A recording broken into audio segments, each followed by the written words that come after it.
हमारी कमजोरी, हमारी शराफत को चौराहे पे मजाक मत बनाओ।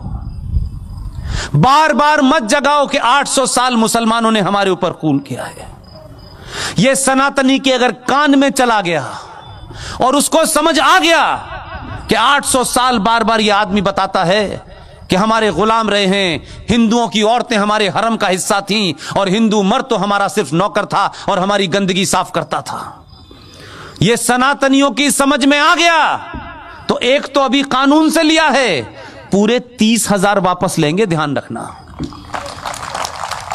अभी सिलसिला शुरू हुआ है, हमने तो फिर भी कोर्ट के माध्यम से शुरू किया है। जिस दिन पागल हो गए हम तो मथुरा भी आएगा और काशी भी आएगी और 30,000 आएंगे और फिर बताएंगे कि तुमने इस देश में एक भी मस्जिद अपने हाथ से नहीं बनाई, तुमने हर मंदिर तोड़ा और उसके ऊपर गुम्मद बना दी, तुमने कुछ नहीं बनाया।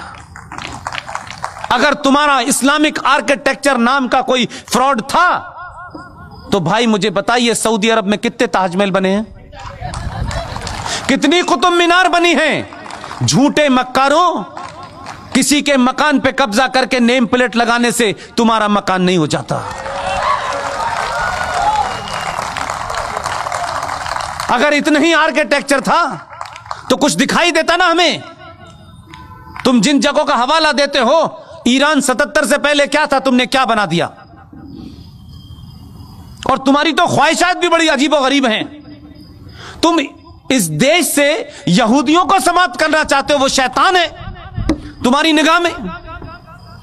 काफिरों को खत्म करना चाहते हो, वो भी शैतान है तुम्हारी निगाह में। लेकिन मूर्खों, तुम्हें यहूदी की बनाई AK-47 से ही समाप्त करोगे उसे? तुमसे कुछ नहीं बनाया गया अभी तक। तुम कट्टा बना सकते हो, चाकू बना सकते हो। उसी काफिर के हथियार और उसी यहूदी के हथियार से तेल निकला, तब तुम्हें पता चला कि यहां तेल है, नहीं तो तुम्हारे लिए चंदा हो रहा था पूरी दुनिया से। तुम तो इतने एहसान फरामोश हो कि जिन्होंने तुम्हें कपड़े पहनना सिखाया, जिनकी वजह से पूरी दुनिया में आज ये कहते हो कि हम बहुत ताकतवर हैं, जिनकी बुनियाद पे हो आज भी वो टैप बंद कर दें तो टैप खोलना नहीं आता तुम्हें। चटाई और लोटा लेकर के अल्लाह को याद करने से कुछ नहीं होता। और आप इतने मक्कार हैं, इतने बुज़दिल हैं, आपका ईमान तो उस दिन पता चल गया कि आप रहते हिंदुस्तान में हैं, लेकिन आपका दिल धड़कता है फलस्तीन के मुसलमान के लिए, जिससे आपका कोई रिश्ता नहीं है।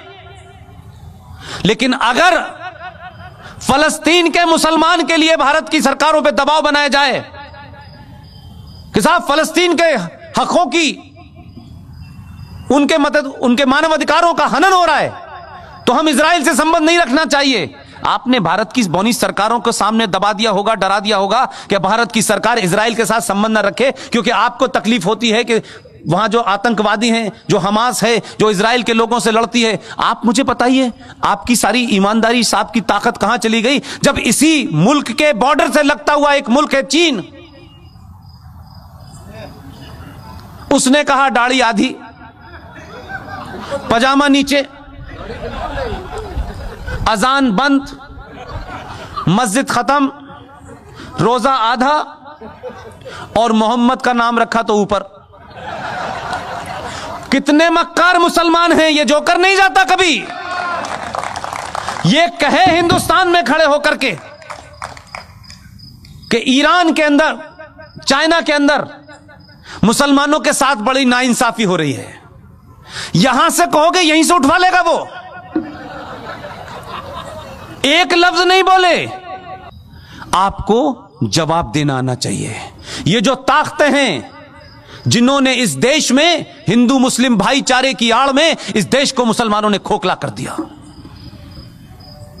केरला बन गया, कोई मुसलमान नहीं बोला। एक अखलाक के साथ चंद गुंडों ने, चंद बदमाशों ने, चंद बेवकूफ लोगों ने र्यूमर के चलते या किसी गलतफहमी के चलते या थोड़ी देर के लिए मान लें किसी सही फहमी के चलते भी उसकी हत्या कर दी। इस देश की मेजॉरिटी ने कहा यह गलत है, उसको सजा हुई, वो जेल में है। बेईमान मुसलमानों, मक्कार कितने बौने और कितने छोटे हो तुमने क्या किया? 5.5 लाख कश्मीरी हिंदू पंडितों को, जहां मुसलमानों का राज था, आपने उनकी पूजा पद्धति के कारण मस्जिदों और कुरान का सहारा लिया। 5.5 लाख कश्मीरी हिंदू पंडितों को अपनी ही धरती से मार के भगा दिया। हिंदुस्तान में एक भी मुसलमान, दाढ़ी वाला और बेदाढ़ी वाला, लिबरल, मॉडर्न, बॉलीवुड से लेकर के आसाम तक एक भी मक्कार मुसलमान नहीं निकला जिसने यह कहा हो कि भारत की धरती के ऊपर यह कैसे हो सकता है, कैसे इन कश्मीरी पंडितों को मारा गया, इनका कसूर क्या था, यह बताओ। एक नहीं खड़ा हुआ, चुपचाप हो गए, ये होने दिया। लेकिन बार बार बीच में निकल में आते, हमारे साथ बड़ी ज्यादती हो रही है, अभी तो शुरू हुई है। इसलिए मैं बार बार कहता हूं, आप अपने फंडों को क्लियर रखें, किसी गफलत के शिकार ना हो। ये जो इस्लामिक आतंकवाद इस देश में है, जिसे कॉन्स्टिट्यूशनली, सोशली, पॉलिटिकली इस देश में बढ़ावा दिया गया है, ये जो घर वापसी आप कहते हैं, घर वापसी तो होनी चाहिए, लेकिन ये वो घर वाली वापसी जिसमें आप बिजी हो, उसमें मैं बिजी नहीं हूं। ये घर वापसी 1947 से होना शुरू हो गई है। अभी 35A 370 गया है, मंदिर वापस आया है। अभी काशी भी लेना है, मथुरा भी लेना है। इसके बाद में यूनिफॉर्म सिविल कोड भी आना है। इसके बाद में एंटी कन्वर्जन भी आना है कि जिनकी किताब ये कहती है कन्वर्ट करो, उनका दिल भर जाए। इस बार इतना कन्वर्ट करेंगे, चिंता मत कीजिएगा। इसलिए आने वाले दिनों में बहुत सारे बिल तैयार हैं। इसलिए मैंने आपसे कहा, चुनाव के हार जीत से कोई फर्क नहीं पड़ता है। चुनाव हार जाएं, लेकिन राष्ट्र नहीं हारना चाहिए।